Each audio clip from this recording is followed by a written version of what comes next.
Evening, everyone. Welcome back again. Got another review of our great race weekend here at Bristol Motor, there at Bristol Motor Speedway. Wish I could say here because that would have meant I was there, but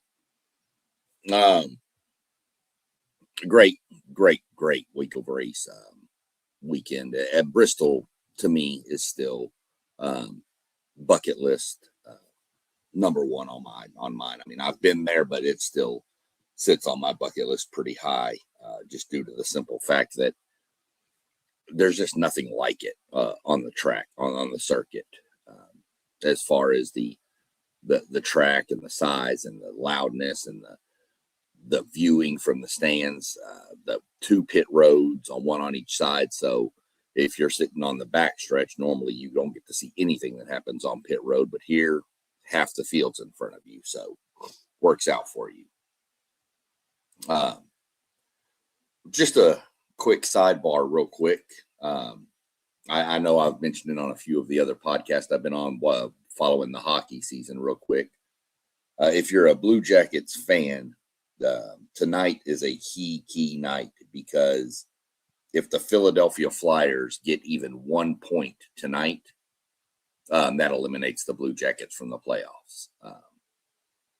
So keeping an eye on that. Right now, the Flyers are losing to Carolina, so that's good news for all Blue Jacket fans. But just wanted to get that out there before we jump into the review. So we start off the weekend as normal. When there's a triple header weekend, we started off with the Truck Series, always races first. So great race, lots of just intense battles the whole time. The winning margin in the Truck Series race was 0.3 of a second. It's pretty average. Sometimes the Truck Series can get a little bit out of hand, but this one was really close. I had mentioned earlier in the preview that this was going to be tough for the regulars in the Truck Series, because you had 7 drivers from the Cup Series racing in it. And of course, those are the best stock car drivers in the world. And of course, as would end, I mean, Christopher Bell, a Cup Series driver, wound up winning the race. Didn't lead all the laps. Wasn't the most dominant truck. Again, it was probably Corey Heim. He was just he's so good in that truck. We took a restart. Bell took the lead late, lap 180-ish, somewhere around there, and held off the rest for the end. So, it pretty much laid out as I thought. I figured one of the truck drivers would win it. The Cup drivers dropping down, and I was right. 4 of the top 10 finishers, I'll go through those here in a minute, were all Cup Series drop down. So 40% of the top 10 came from the Cup Series. That's just kind of normal. So your top 10, before we get into the top 10, we'll go ahead and talk about the sad news for Corey Heim, who was racing for the Triple Truck Challenge, which on my preview I had said could be up to 600,000. I was wrong. It was a total of 500,000. Any driver that won one race, 150. If you won 2 races, you won 150. And if you won all 3, you won 500. Corey Heim was actually involved in an incident with Christian Eckes near the end there of the race, and he was wound up wrecked and out of the race, so he didn't get that. And nobody else got the other 50,000 because a Cup Series driver won it, and I'm pretty sure they're not eligible for these little challenges and stuff. Wouldn't be real fair for the guys that race the series all the time. So Corey Heim, as I mentioned, he was wrecked. He wound up finishing 30th. He completed 179 of the 250 laps there were run. My driver, who I always keep up with, Ty Majeski, was 2 laps down, had some issues, just didn't have it. Looked good at the beginning, and then the truck just kind of faded. So your lap leader was Wow, I didn't even realize that. Okay. Christian Eckes was the lap leader, led 132 of the 100 or 250 laps. So good chunk of them there. I said Corey Heim was the most dominant truck, but it's just he was just coming to the front all the time. So I guess he never really got the lead. I think he led 1 or 2 laps maybe, but he was just dominant. He was passing people left and right. So kudos to Christian Eckes, leading the most laps. Also had the best lap at 15.43 seconds. So that gets you an extra bonus point when you have the best lap. Run through the top 10 finishers. As I mentioned, Christopher Bell wins the race. First win in a truck since 2017. Chandler Smith comes in second. Gio Ruggiero third. Good run for Gio Ruggiero, finishing third. Ross Chastain, another Cup driver, fourth. Christian Eckes, Jake Garcia, Dawson Sutton. It's a really good run for Dawson Sutton. Kyle Busch, Cup Series driver, and Carson Hocevar, Cup Series driver.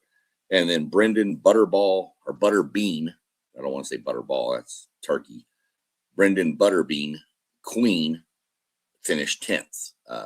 So good run for the Dodge Ram. That's that new Dodge for Colleague Racing, bringing the Ram back into the Truck Series. So good run there by Brendan Queen and Dawson Sutton especially. That was really impressive. In the Truck Series, go look at our top 10 as we do every week. That's your cutoff for the playoffs or the chase, not the playoffs anymore.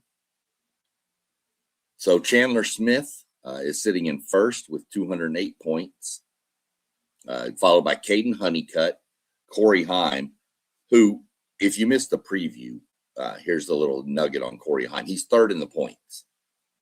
Everybody has raced 6 races in the Truck Series. Corey Heim's raced 4. Let that sink in. Yeah. 2 races less than everybody, and he is literally 4 points behind first place. Lane Riggs is 4th. Christian Eckes 5th. Gio Ruggiero, followed by Ty Majeski. Ben Rhodes, Jake Garcia, and Justin Haley is in the last position for the chase. In the chase, if it were to start now, you have 5 Fords, 3 Toyotas, 1 Chevy, and 1 Dodge. Sitting right outside the cutoff to get in is Stuart Friesen, who is 4 points out of the chase, and Tyler Ankrum, who is 7 points out of the chase. So, again, lots of shuffling. That'll happen. I'm going to go find Dawson Sutton real quick and see what that did for him, for his points. As soon as I can find Dawson Sutton. Maybe it's time for glasses. This script is getting awfully small. Dawson Sutton moved up 6 positions with that finish, so really good finish for Dawson Sutton. Looking, going over there was your Truck Series standings. Jumping, or I guess shifting gears would be a better option. We'll look at the O'Reilly Auto Parts Series, if the computer will operate, which I'm not sure it's going to. Interesting. Well, I really want to look at this, but for some reason I can't. Let's try it this way. Got it. So, technology, gotta love it. The O'Reilly series was good. They had their own little challenge going on, and they still do for the next 3 races. So we'll get into that here in a few minutes. But the O'Reilly Auto Parts came down to a strategy call. And I've always said my favorite crew chief in all of the NASCAR events is Rodney Childers. He used to be the crew chief for Kevin Harvick in the Cup Series. Won a championship with him. Is respected all around the garage. Got out of it. went over to, he's now in the O'Reilly series, just kind of tinkering. He took a year off, and now he's just kind of, somebody offered him, and he said yes, so here he is. And he's the crew chief on the number 1 car. No matter, they changed drivers in that car. So this week it was Connor Zilich who had dropped down. He's a Cup Series regular also. There was a couple of them in this. So this was a call. I mean, with 28 laps to go, there was a wreck, and all the leaders pitted. Kyle Larson, who was dominant. When I say dominant in this, he was. He led 230 of the 300 laps, which is norm for Kyle Larson. We'll get more into that when we get to the Cup Series. But Zilich was sitting there, and Rodney said, let's stay out. So they all came to get tires, and he stayed out. And again, it takes some guts to make a call like that, knowing these guys are on fresh tires. They're going to be flying through the field. But he was good enough, wound up holding them off. And, that's just kind of, the way that one played out was it took a strategy call. Kyle Larson by far should have won this race. There's not even a question about it. 230 laps led. The most laps led after him was William Sawalich, who led 27. So 203 more laps than the closest competitor in laps led is insane. But again, if you follow it, you'll see NASCAR. You'll know Kyle Larson does that quite often. Fastest lap here was turned by Brent Cruz, the kid who just turned 18 years old a couple of weeks ago. Ran a 16.01. I still find it odd that the trucks go faster around there than the second level of NASCAR. I just find it weird, but it is what it is with that, I guess. So, Connor Zilich pulled off his first win on a short track. He's really, really, really good on the road courses. So somebody to watch when those start creeping up for sure. Looking at your top 10, Connor Zilich, Kyle Larson, both Cup Series drop downs. Brent Cruz third, Justin Allgaier fourth. Get more on Justin Allgaier here in a minute. Carson Kvapil fifth, Sheldon Creed, William Sawalich, Corey Day, Parker Retzloff, and Taylor Gray rounded out your top 10. Getting more into what we had talked about with the Dash for Cash right here. That's the O'Reilly Series challenge in season. The Triple Truck Challenge is now over for the Truck Series. Now we're getting into, we've got the Dash for Cash for a couple more weeks. And then a few weeks after that, the Cup Series will break out theirs, which is the in-season bracket challenge. We'll have more of that coming up as we get closer to it. So the Dash for Cash, if you missed the preview, is when they raced the race before Bristol. That was the qualifier. The top 4 finishers from the previous race became eligible for the Dash for Cash, which is $100,000 to the winner. Now, you don't have to win the race. You just have to beat the other competitors, the other 3 that are in the dash. And then it resets every week. So this week we had the set of drivers, and next week we'll have a different set of drivers at Kansas, which will be for another 100,000. And as I mentioned, Justin Allgaier, more on him. He was one of the qualifiers. He finished 4th ahead of the rest of them. So he is automatically eligible for next week's. That is the 8th one of those he's won. He's won an extra $800,000 since the inception of this challenge. And to be honest with you, with him in it next week and probably the week after and the week after, I wouldn't be surprised if he gets that smooth 1 million number. He's just that good. So when you look at the results, Obviously, Connor Zilic and Kyle Larson are not eligible for this Dash for Cash because they're Cup Series guys. So it goes to your top 4 finishers, which is Brent Cruz, Justin Allgaier, Carson Kvapil, and Sheldon Creed would be the 4 that are eligible next week in Kansas. So out of those in Kansas, I mean, Allgaier would be who I'd go with, but we'll get to that in the preview. But Kansas is a fun racetrack, so we'll see what happens there. That track can be great, and that track can jump up and bite you pretty quick. I've seen some things go on there, but again, that'll come out on our preview of Kansas. So, that's where we sit with that. So Justin Allgaier won the Dash for Cash. Brent Cruz, Justin Allgaier, Carson Kvapil, and Sheldon Creed will be racing next week at Kansas.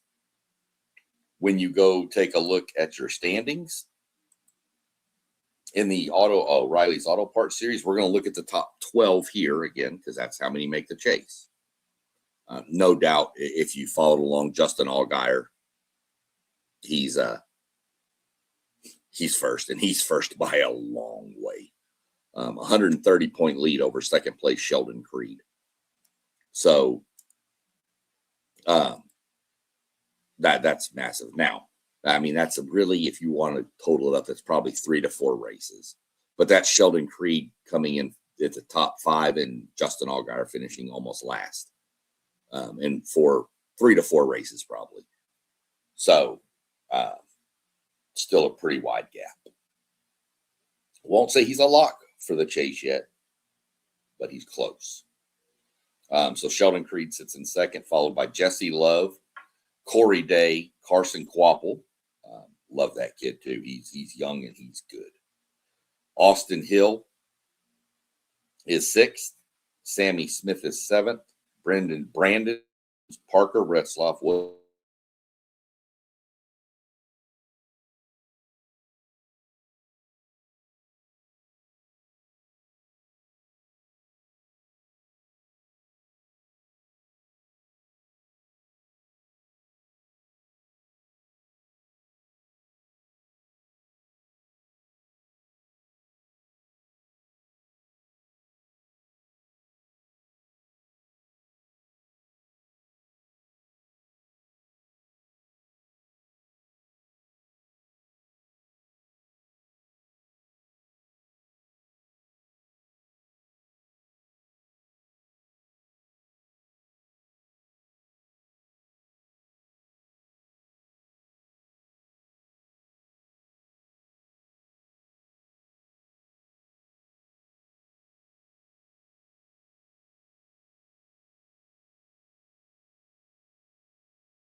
Okay, well, we're back. Apparently my internet went out for a few minutes. I don't know if the wind outside has got something, so whatever, but we're back. Well, now we're getting, I knew the questions would pop up.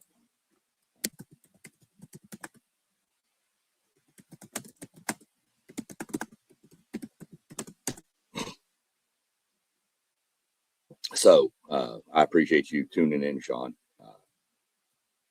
and checking in and making sure I'm okay. Yeah, no, we're alive. I didn't get mugged or taken out from behind or something. So I would hope y'all would yell if y'all saw somebody sneaking up behind me. But yeah, internet went down. Gotta love it. Like I said, technology. Let's go back up here where we were. So let me think where I was. The Dash for Cash. Oh, we're talking about Corey, Brent Cruz. and why he only has 5 starts versus 9 with the others. So you have to be 18 to race on certain tracks in NASCAR. And he was only 17 at the start of the season. So he couldn't race some of the races. But I think he had to be 18. You can't race anything over or 1.5 miles or over a mile, 1.3 miles. And so he missed 4 races and is still sitting right there in points. So he's, oh, there she comes, see him coming up behind me. I didn't even get no alert, nothing, man. Golly, are you people awake in internet land? So, anyway, my wife being crazy. Yeah, so that's why he's only got 5 races out of the 9. So that just tells you, watch that kid in the this year, in the coming years. That kid's going to be in the Cup Series pretty soon, and he's going to be a force. It may take him a couple years in the Cup Series to figure it out, but once he figures it out, it's over. That kid's going to be dominant. I just have a feeling him. The crazy thing is this is what is so exciting about the O'Reilly series. You've got him. You've got Connor Zilic, who's already there. You've got William Sawalich. You've got, all these young kids down there. Carson Quapple, that are all going to be hitting the Cup Series. And you've got some young ones in the Cup Series. Hocevar, Gibbs, there's so many young kids that this is going to be dynamic for the next few years with these kids hitting it. And then there's another wave coming behind them that I could already get into some of the younger names, Braxton Bush, Keelan Harvick. I mean, those kids are going to be there eventually, but they're only like 12 and 13, I think, or 10 and 13 or something. But yeah, so went through the point standings with y'all. And now we're gonna do a little fun here and shift over to our big boys. This was exciting. This was super exciting, yet boring at the same time. And I say that because there was passes going on all around the track at all times. There was no stopping point. It was just, there was constant action, maybe not up front, but in the middle of the pack. And then you would jump back to the front because the leaders had caught lap traffic and they were having to navigate through. They had a 2-second lead at one point, like Larson did. And the next thing you know, he gets in traffic and all of a sudden here comes like Ryan Blaney and he's cut a 2-second lead down to about 0.5 of a second in like 5 laps. It just goes that fast. So we'll get into the recap a little bit, but I want to start the recap off with this. It's always super, super, super special when somebody, even a driver I don't necessarily care for, not one of my favorite drivers by any means, but when any driver can score their first ever Cup Series victory, it is a great moment for the sport. And Ty Gibbs, the grandson of legendary Washington Redskins head football coach Joe Gibbs, pulled that off at Bristol. Your first win is special. Josh Berry, my favorite driver, got his last year in Las Vegas. Ty Gibbs got his at Bristol. I'm not saying one is better than the other, but Bristol, outside of Daytona, the Daytona 500 being your first race win, would probably be second on a lot of drivers' lists. Bristol's just Bristol, and the drivers know it. They love it. And he did it. And I was shocked when he won. Had an amazing car at the end. Wasn't real good at the beginning. Team worked on it, got better. And he wound up, we'll just say there had to be a clinch factor in his car. Some of you will get that. Some of you are going to go look it up.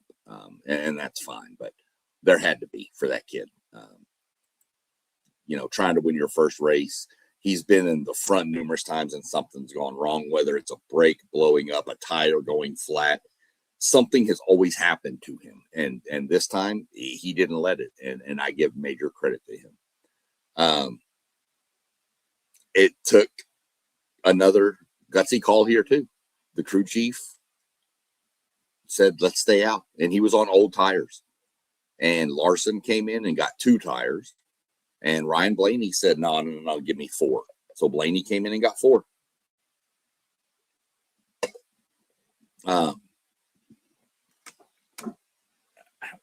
How he held him off, I don't know. I really don't. He won the race by 6, if you want to round up, 6 1/100ths of a second. That was between first and second place. So think about how quick that is. That's pretty insane. But shout out, he won it.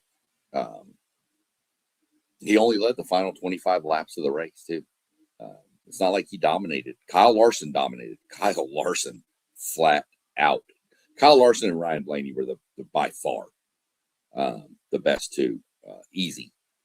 Larson, there was a 500 lap race. Larson led 284 of them. So well over half of them. Blaney wound up winning. I think Blaney led like 100 and something. Yeah, 190. So that's, what is that? 474. Ty led 25. So who led one? Chase Elliott led 6. Yeah, that was it. Those are the only leaders of the race. So your top 10 finishers in the Cup Series were Ty Gibbs, Ryan Blaney, Kyle Larson, Tyler Reddick, still continuing his strong run to the season. Chase Briscoe's rebounding well after his disaster to start. Todd Gilliland finished 6th. Great finish for Todd Gilliland. Joey Logano, 7. Ryan Preece, 8. Denny Hamlin, 9. Carson Hocevar was 10. So, pretty good mix. You had 4 Toyotas, 2 Chevys, and 4 Fords in the top 10. So, decent mix. I like to see it when it's spread about all the manufacturers. Your fastest lap was Ryan Blaney at 15.55. The next, just to put it in perspective how fast that is, the next closest fastest lap was, Kyle Larson ran a 15.72. Let's see, anybody else get close to that? Oh, Ross Chastain ran a 15.70. Let's see, anybody beat that? Nope. So he was pretty much 2/10 faster than the nearest fast lap. Ryan Blaney's car was on rails. It was so good. Blaney has got to get the pit crew fixed. That car probably should have won 4 or 5 races this year. But the pit crew, every time he comes in, he'll come in first, leave 4th or 5th every time. He's just, the one race he won, he overcame the pit crew in Phoenix. He had to go to the back twice because of loose wheels. He had to stop and get loose wheels put on tighter. So he lost all of his track position and still drove all the way through. That car has by far been the fastest car on the circuit all year. And it's not close. But again, NASCAR is a team sport. This is not a individual sport. So it takes a whole team. And anybody that's tuned in right now, if you were watching earlier when the internet cut out, if you will tell me where it cut out or what's the last thing that you saw before I came back on, I will go back and try to catch up at the end of this. I know it'll be a little out of order, but I'll try to get all the information that y'all might have missed out to y'all. Going to look at the point standings, heading over to Kansas this coming week. Tyler Reddick was leading these things by like 150 points earlier. Ryan Blaney is coming on.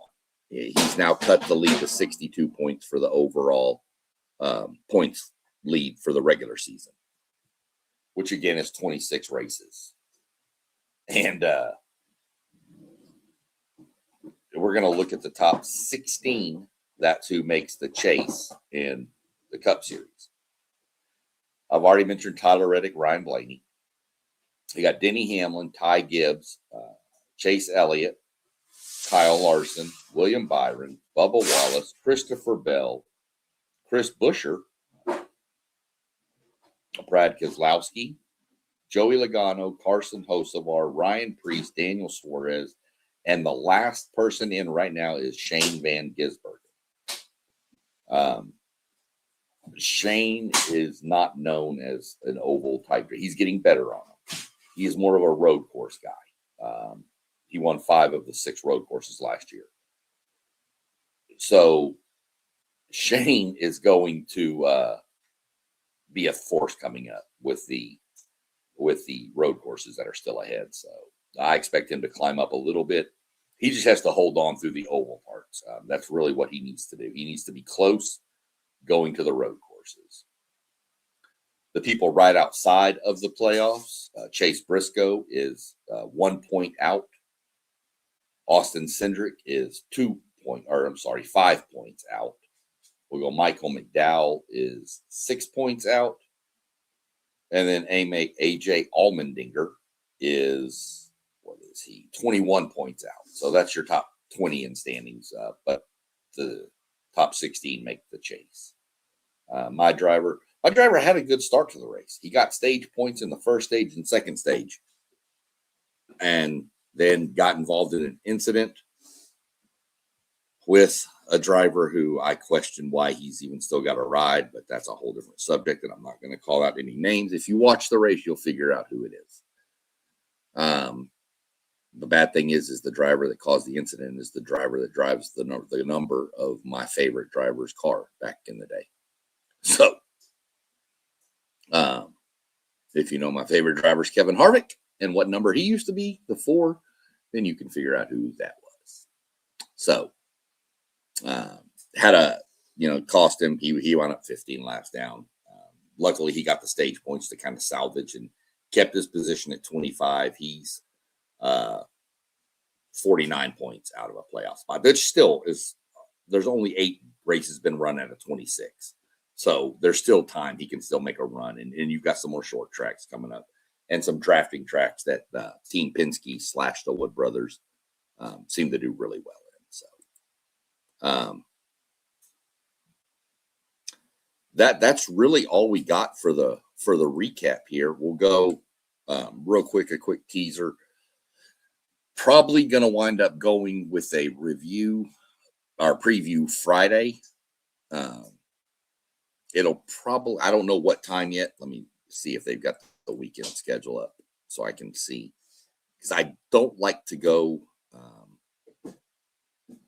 real late, but I'll probably try to jump on because you've got Friday, you've got the Menards series, race practice and qualifying. And then the O'Reilly series practices at 7 and 8. So I'll probably try to jump on around 6-ish to give you a preview. Excuse me. And then I'll try to jump back on Saturday. It'll probably be around 6:30, maybe 7-ish on Saturday, based on what's going on, with a follow-up for the fantasy lineups and all that stuff. Since qualifying for the Cup Series is Saturday at 5:10. So that should be over at about 6:15. As I mentioned, Kansas is a 1.5 mile track, which I'll give you more stats and numbers on Kansas in the preview too. But Kansas is a fun track. It is provided.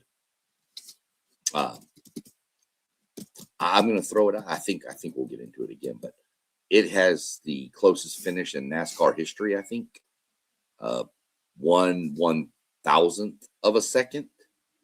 And poor Chris Buescher hates going to Kansas because they replay that finish like every other commercial. And he has to see it all the time. And he was on the losing end of Kyle Larson. But Kansas is fun. Wide open, top to bottom racing. There's multiple grooves. So seen a lot of things, seen dominant runs at Kansas. And I've literally seen cars in first place just hit the wall because the tire goes flat and loose. And you'll see that at other tracks too. But I've seen a little bit of everything at the Kansas races. Kansas is on my bucket list. Little teaser. I've got a list put together I'm working on of I'm going to rank my rankings of all the tracks in order of how I see them. And then I'm also going to do another little series on ranking the race shops I visited. I have not been to all of them, so it's not a complete list yet, but it's going to be where I've got them as of, right when I do the list. So I've been to a majority of the race shops, and I can give you my rankings on them. That's probably going to be done through my TikTok page. It'll be posted, of course, on Patreon, of course. That list is probably on my Patreon, going to go in the exclusive, so that if you want to know what rankings are, you can go get it through the paid memberships on there. Or you can just go get them on TikTok either way. I'm not real picky about it either way. I just want to get it out there for people. I'd like to get some feedback from people. So I don't know. I might do it on YouTube, but it'll be just little quick, short snippets. Go through the list. So we'll see how I play it out. But definitely, if you're interested in what I think are the best tracks and race shops to go visit down towards the Charlotte area, most definitely I'll give them to you. I tell you, if you live in Ohio or even Michigan, potentially even maybe Western Pennsylvania, if you drive over to Sandusky, Ohio, there's a race shop right there. It's a truck series race shop, but they're still pretty cool for Thor Sport. It's right there. If you're in the area and you don't have the means to make it all the way to Charlotte, where the majority of them are, Charlotte, North Carolina, if you're that close, you just shoot up there. You get kind of the feel of what it's about anyway. So keep your eye out for those rankings coming up. I really would like people to get involved with it and comment. And, if you're a fan of the sport, give me your list. We can always go back and forth in comments. Heck, I could even send you a link if you're and you want to join on and debate it back and forth live, we can. So, just some stuff coming up, a little teaser and a little preview. Well, Mr. Rob W., this is the loving founder of our group here, WTP for Life. He put the WTP sports dudes and keeps us all in line. Well, he tries. We kind of go off the rails a few times, but can't give my prediction for the win at Kansas yet. I really need to see what the cars look like. I need to check in and see if they're going to do any different tires. If they're going to, I got to make sure what aero package they're going to run, because that'll say a lot. I believe we're going back. We've been running for the past few races at the short tracks, the 750 horsepower, and I think we're dropping back to the 670 now. So I need to check on all that. But if you want, just off the top of my head, without seeing any practice or qualifying, whom I'm predicting to win, 2311, one of those drivers. Yeah, Bubba Wallace, Tyler Reddick. They are so good at this track. Outside of them, got to look at somebody like Kyle Larson, Blaney. Blaney's going to be in the mix almost every week. The car is that fast. Ty Gibbs now, if he's got some momentum is huge. You've seen it in other sports. It's the same in NASCAR. Momentum is huge in this sport. So those are just a couple. I would lean, if proverbial sports gun to my head, I would lead towards a Toyota driver to win in Kansas, whether it's a 2311 with, like I said, Wallace or Reddick. I would never Denny Hamlin, Christopher Bell, Chase Briscoe, the Joe Gibbs, Toyota's Ty Gibbs. I would Toyotas have something figured out, much like Penske, Team Penske, and there for a while, Ford in general has Phoenix figured out. The Toyotas seem to have some sort of death grip on Kansas. They're really good. Now, that doesn't mean they win every race. They're just always in the mix. So that's kind of who I'm looking at right now with those teams if I had to pick today. But I won't set my fantasy lineup till Saturday night after qualifying. Track position is so key in this sport with this Gen 7 car. Yeah, Gen 7 now. Well, it used to be called the next gen, but now we're calling it the Gen 7. So track position is so key, just in general of keeping clean air on your nose of your car to keep all the downforce on it to build downforce's speed. So, but again, Kansas is wide. It's not just one lane, two lanes. There's 3-4 lanes on this track. So you'll see the cars 3-4 wide when they're trying to pass. Pretty fun race to watch. Hopefully people will tune in. It's on regular Fox instead of here lately. They've been on FS1. Actually, a nice little doubleheader race weekend for Fox. They're going to have the Cup Series at 2:00 Sunday, and then at 5:30 Sunday, they're going to crank up the Indy cars. So, kind of what we're looking at there. But that's a good question. I mean, it's so early. Previewing this far ahead. There could be some penalties that come out from the Research and Development Center where cars go to after the race. Not all of them, just they handpick. But there could be something that they found that could cost the driver a couple of pit crew members, could cost them money, could cost them points. Cars may not be able to get through inspection. And if you don't pass inspection, there's penalties for failing it the first time, failing it the second time, failing it the third time. There's so many different penalties that could come up that could, if you don't pass qualifying, let's just say, or you fail inspection, but you get it passed on like the fourth time, then you may go out and qualify first, but because you failed inspection 3 times, you have to start at the back. So you won the pole, but you're the last starter because you couldn't get through inspection. So I kind of like to wait to set all that till then. Another good question. Do tracks stay the same every year, or do they change the track like golf courses? No. The rotation of tracks is pretty much the same. The order is different. They go to the same tracks. Sometimes they add one. Sometimes they take away one. Like last year we raced at the Chicago Street Course. Now this year we're racing in San Diego. They added a race in with Chicagoland is coming back. I can't remember what track lost their date. They took a date away from it. I can't remember exactly, to be honest.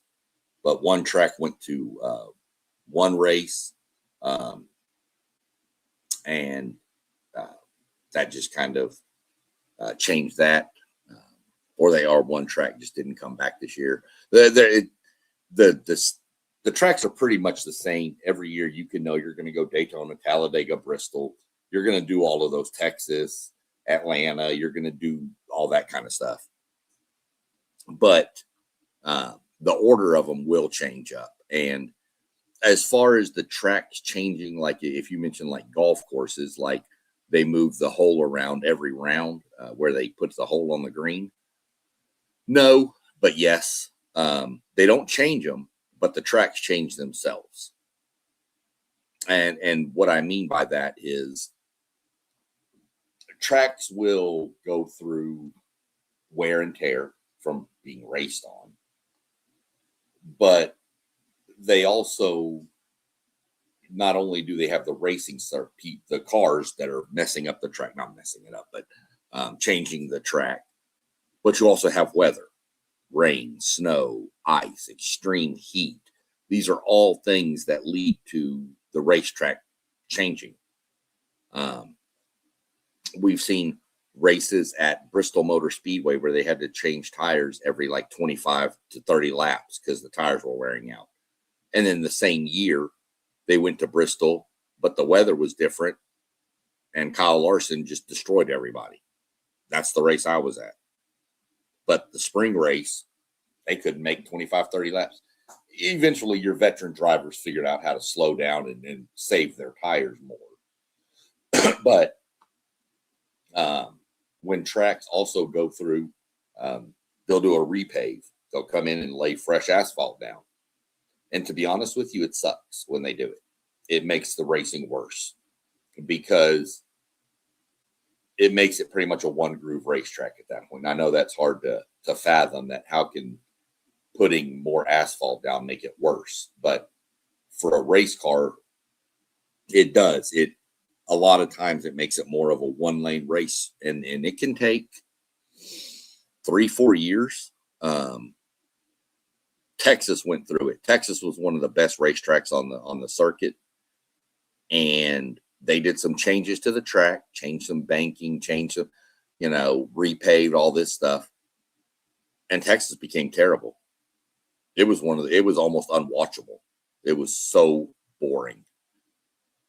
But because of the heat and the wear and tear, it's starting to come around. And last year's Texas race was actually pretty good. So I'm expecting this year's Texas race to be even better. Some of the tracks, if it's getting to where the outer lane is more dominant, NASCAR will come in and put what they call like PJ1, which is a traction compound, on the bottom of the racetrack to help the cars get traction on the bottom to go faster. So there's a lot that goes into a racetrack changing, so to speak. The only tracks NASCAR can really, really change themselves would be the road courses. And they can either say, we're going to make like COTA, for example, Circuit of the Americas down in Austin. The first couple of years they ran what they call the long course. Well, they realized that this was getting really bad for fans, because when there was a caution, it was taking like 7 minutes to do a caution lap because it was such a long course. So what they did was they just put barricades up and cut off part of the course. And they went from like a 3.5 mile track to like a 2.3. Don't get me on the exact distances that it is now and what it was, but somewhere in that range. So it went from this massively long track down to this much, much shorter track, which puts the cars in front of the fans a lot more, which is why you go to a race. And it makes the caution laps less. Once you go under caution and the cars come in and do their pit stops and get their fuel and their tires, you don't want to ride around for 15 more minutes trying to complete the caution laps to get everybody lined back up right. You want to be able to get that done, because under caution, you're still counting laps. So it's not like the lap count stops. You still get to count laps. So you're just losing laps and you're losing valuable race time. So that NASCAR can change the road courses and stuff like that by just shortening. Sometimes they'll lengthen it if they think the race is getting too quick. That was an issue with Watkins Glen up in New York a couple of years ago. There was no cautions in the race at all.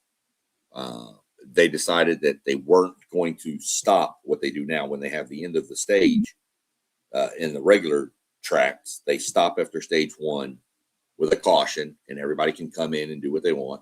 Then they do it again at the end of stage 2. and they reset the field and start over. Well, they tried not to do it at a couple of the road courses a couple of years ago, and the races were over in like literally an hour and 45 minutes. And people were like, what are we doing? And even the, television had to be a little upset with it, because television pays for like these 4-hour windows to broadcast, and the race is over in under 2, and they have to try to fill that gap. I'm a huge NASCAR fan. I am not going to sit and watch a 2-hour post-race show. I'll watch a little bit for some of the interviews. I am not going to watch 2 hours of them just talking to people. I'm just not going to do it. And so that hurts your ratings with the broadcasters. So NASCAR implemented that they would stop at the stage breaks at the road courses, and that's gotten them closer back to that 2.5 hour window. So it works out well for everybody at that. So you can, then they only have to fill that like 30 minutes of window. So good questions though. Again, tune in Saturday evening, or if you can't watch live on Saturday evening, tune in Sunday morning and catch the replay. Not tune in, but go look it up and get the replay, because as long as you have your fantasy roster set by the time the green flag stops, you can get your points in the fan app. So as long as you watch it in the morning, get up in the morning, catch the WTP Sports Dude Sunday show, and catch the Saturday show too in the morning, by the way, and catch the Sunday show. And then after the Sunday show, hey, let me flip over, go look at that goofy SEC Sean dude and see what he's got going for his fantasy routine this week, so I can set mine up. Other than that, not a whole lot going on. I have a lot going on in my sports world, but we won't get into that right now. So see if we can give a quick update to all the fans of the Blue Jackets. Let's see where we're sitting. It's not a good start for my Dallas Stars. 0-3 at the end of the first. Well, we've already clinched second in the division, so we're good. It's 2-2. Hurricanes and Flyers. That's bad news for Blue Jacket fans. We need the Hurricanes to win this in regulation. If it goes to any kind of overtime, even if the Flyers lose in overtime, they still get 1 point, and that will eliminate the Blue Jackets from the playoffs. So keeping an eye on that. Other than that, no other questions popping in, I see. I hope everybody has a good evening. Y'all look down below. WTP for Life, Level Up Sports 10, Parlay Poe of the Blitzburg podcast, who I believe is Sean-C7G, as Parlay Poe. Postgame 86, that's his podcast, Postgame with Postgame 86. City League TV on Facebook, does a lot for the kids. One Take Zayed is on here. He normally hosts Sundays. Sometimes he's on, he does Saturday shows too, which are really good. He's really good. He's big.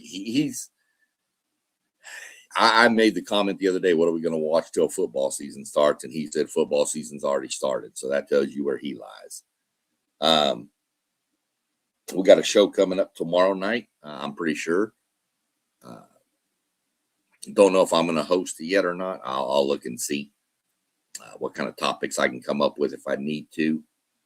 Probably going to be a lot of baseball, hockey talk, stuff like that. Just some random sports, pretty much.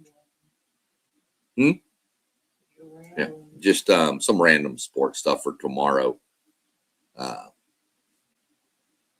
tune into all the channels below. Check our website, WTPSportsDudes.com. You can find all of our stuff on Patreon, WTP Sports Dudes. You find me on Patreon at SEC Sean. You've got me on TikTok. You can find me Instagram. So you can find me pretty much anywhere with all the content. I'll answer all questions and comments that are dropped to me.